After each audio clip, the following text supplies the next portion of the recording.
లోక్సభ ప్రతిపక్ష నేత కాంగ్రెస్ అగ్రనేత రాహుల్ గాంధీ జన్మదినం సందర్భంగా తెలంగాణ మంత్రి వాకిటి శ్రీహరి శుభాకాంక్షలు తెలిపారు. ప్రజాస్వామ్య విలువలు, సామాజిక న్యాయం, రాజ్యాంగ పరిరక్షణ కోసం రాహుల్ గాంధీ కృషి చేస్తున్నారని ఆయన పేర్కొన్నారు. యువత, రైతులు, కార్మికులు, మహిళల సంక్షేమం కోసం ఆయన చేస్తున్న పోరాటాన్ని మంత్రి అభినందించారు. రాహుల్ గాంధీ ఆయురారోగ్యాలతో ప్రజలకు మరింత సేవ చేయాలని ఆకాంక్షించారు. విచ్ఛిన్నం చేస్తున్నారు, విడగొడతా ఉన్నారు. అభివృద్ధి పేరు మీద కాకుండా కులాల పేరు మీద, మతాల పేరు మీద చిచ్చు పెడతా ఉన్నారు.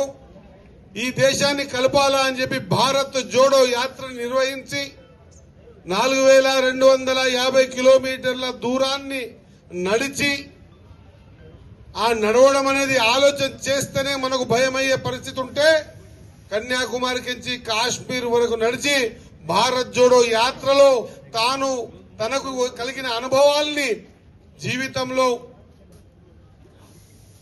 తాను సహకరించాలా, ఆ అంశాల పట్ల పోరాటం చేయాలని ఆలోచనతో ఆయన ఇచ్చిన నినాదం ఈ దేశంలో చట్టసభల్లో, పార్లమెంట్ కావచ్చు, అసెంబ్లీ కావచ్చు, ఈ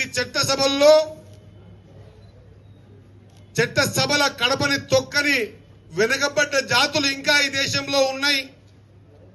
చట్టసభలు అంటే ఏంటివి చూడని వెనుకబడ్డ జాతులు ఉన్నాయి.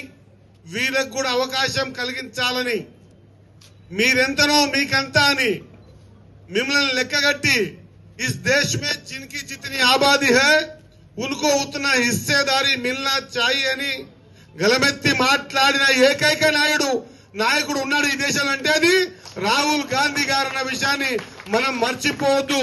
అలాంటి మహానాయకుని జన్మదినాన్ని మనం జరుపుకుంటున్నాం. కాబట్టి మీరందరూ కూడా ఖచ్చితంగా ఆయన సూచించిన ప్రక్రియలో మనకు హక్కుగా రావాల్సిన అంబేద్కర్ గారు రాసిచ్చినటువంటి రాజ్యాంగాన్ని పరిపూర్ణంగా చదివి విని నేర్చుకొని ఆ రాజ్యాంగం పట్ల అవగాహన ఉండి నడిచినప్పుడే ఈ దేశంలో బతకగలుగుతామన్న విషయాన్ని మరొక్కసారి ఆయన గాని, ఆయన అనుచర వర్గం గాని, లాస్ట్కు మొన్న కూడా ప్రమాణ స్వీకారం చేసినటువంటి మన ఎవరు డీకే శివకుమార్ గారు గాని, ఏ విధంగా అయితే రాహుల్ గాంధీ గారు మన రాజ్యాంగాన్ని చూపించి ప్రమాణం చేసిండో, మొన్న డీకే శివకుమార్ గారు కూడా అదే రాజ్యాంగాన్ని చూపించి సీఎం గా ప్రమాణ స్వీకారం చేసినటువంటి సందర్భాన్ని మనమందరం గుర్తించి ఖచ్చితంగా రాజ్యాంగం డాక్టర్ బిఆర్ అంబేద్కర్ గారు రాసిన రాజ్యాంగంలో ఈ దేశంలో ప్రతి ఒక్కరికి అన్ని రకాల సమాన హక్కులు ఉన్నాయి.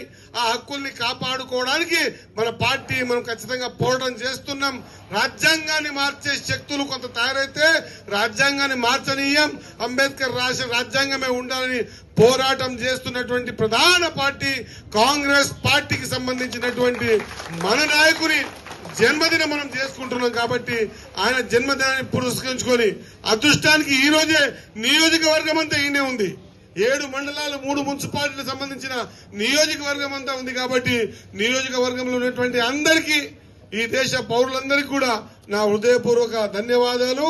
అదే మాదిరిగా రాహుల్ గాంధీ గారి జన్మదిన శుభాకాంక్షలు తెలియజేస్తూ, భవిష్యత్ ప్రధాని ఆలోచన యువకులే బలమని నడుస్తున్నటువంటి రాహుల్ గాంధీ గారి ఆలోచన విధానాన్ని మనము పునికి పుచ్చుకొని ఖచ్చితంగా వెనుకబడ్డ జాతులు ఖచ్చితంగా ఆర్థికంగా కూడా నిలదొక్కుని బాగుపడాల్సిందిగా ఆయన ఇచ్చిన సలహా సూచనలు మీరు నడుచుకోవాల్సిందిగా కోరుకుంటూ ఆయన జన్మదిన శుభాకాంక్షలు మరొకసారి తెలియజేస్తా ఉన్నా. ధన్యవాదాలు.